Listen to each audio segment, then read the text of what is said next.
ఇక్కడ a+b/b+c/c+a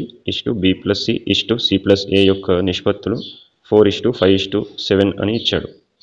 కాబట్టి మనం ఇప్పుడు a+b యొక్క నిష్పత్తి 4 కాబట్టి దాన్ని 4x అని, అదేవిధంగా b+c యొక్క నిష్పత్తి 5xగా, c+a యొక్క నిష్పత్తి 7xగా రాసుకుంటే, ఇప్పుడు నెక్స్ట్ ఏమి ఇచ్చాడు మనకు a+b+c యొక్క టోటల్ 40 అని చెప్తున్నాడు. సో a+b+c 40 వస్తుంది కాబట్టి ఈ మూడింటిని కూడితే కూడా a+b+c 2a+b+c అవుతాయి.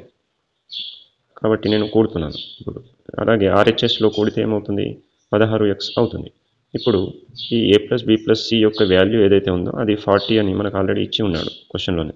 కాబట్టి ఇక్కడ మనము a+b+c దగ్గర 40 సబ్స్టిట్యూట్ చేస్తే 2 × 40 = 16x అవుతుంది.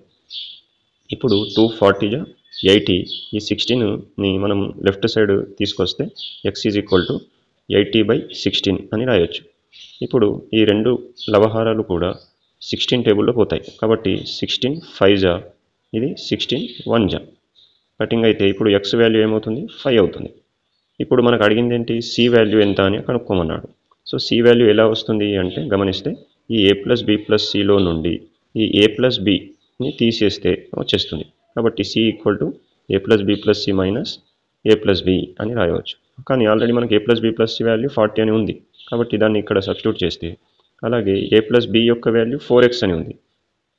ఆల్రెడీ మనకు x విలువ 5 అని వచ్చింది కాబట్టి ఇప్పుడు దాన్ని ఇందులో ప్రతిక్షేపిస్తే 40 - 4 × 5, సో 4 5 20 కాబట్టి 40 - 20 = 20 అని వస్తుంది. సో ఇది సరైన సమాధానం అవుతుంది.